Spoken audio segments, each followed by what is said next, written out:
আসসালামু আলাইকুম রহমতুল্লাহি ওবারাকাতুহ। আপনারা সবাই কেমন আছেন এবং যে যেখান থেকে আমার ভিডিওটি দেখছেন অবশ্যই স্কিপ না করে আমার ফুল ভিডিওটি দেখবেন। আবারও আপনাদের সামনে একটি লং ভিডিও নিয়ে হাজির হলাম।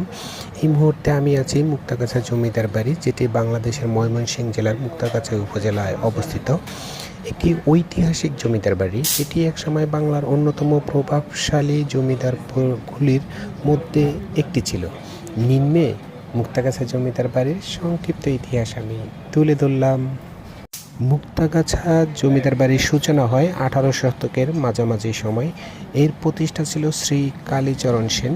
তিনি মূলত ভারতবর্ষের পশ্চিমবঙ্গ থেকে এসে এই অঞ্চলের জমি কিনে জমিদারি প্রতিষ্ঠা করেন। পরবর্তীতে তার বংশধরেরা এই জমিদারিকে বিস্তৃত করেন এবং মুক্তাগাছা অঞ্চলে তাদের প্রতিপত্তি প্রতিষ্ঠা পায়।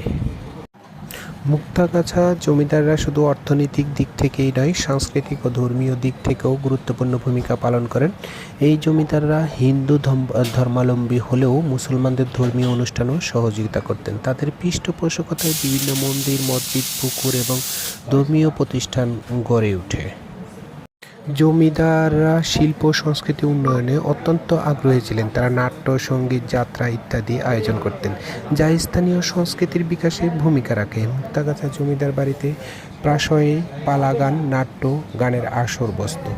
এই বাড়ির স্থাপত্যে ইউরোপীয়, মোগল এবং বাংলা রীতির সংমিশ্রণ দেখা যায়। বিশাল প্রাসাদসম এই জমিদার বাড়িতে রয়েছে অনেকগুলি ভবন, দরবার হল, মন্দির, পুকুর এবং বাগান। বর্তমানে বাড়ির অনেকাংশ জীর্ণ হয়ে গেলেও এর কিছু অংশ এখনও দৃশ্যমান এবং দর্শনার্থীদের আকর্ষণ করে তোলে। স্বাধীনতার পর জমিদারি প্রথা বিলুপ্তি হলেও এই বাড়িটি পরিত্যক্ত হয়ে পড়ে। বর্তমানে এটি প্রত্নতত্ত্ব অধিদপ্তরের অধীনে সংরক্ষিত একটি ঐতিহাসিক নিদর্শন। অনেক পর্যটক ও ইতিহাসপ্রেমীরা এটি দেখতে আসেন। মুক্তাগাছা জমিদার বাড়ির ঐতিহ্য শুধুমাত্র একটি প্রাসাদ বা জমিদারি সীমাবদ্ধ ছাড়িয়ে গেছে। এটি বাংলার ইতিহাস, সংস্কৃতি, সমাজ ও শিল্পকলা চর্চার এক সমৃদ্ধ নিদর্শন হিসাবে বিবেচিত।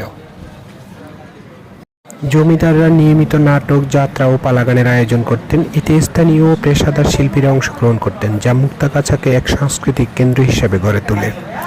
শাস্ত্রীয় সঙ্গীত থেকে লোকগীতি পর্যন্ত নানা ধরনের সঙ্গীত চর্চা হতো এই জমিদার বাড়িতে। জমিদার পরিবার দুর্গাপূজা অত্যন্ত জাঁকজমকপূর্ণভাবে উদযাপন করতেন। স্থানীয় লোকজন এই পূজায় অংশগ্রহণ করতেন এবং এক বিশাল মেলা বসত।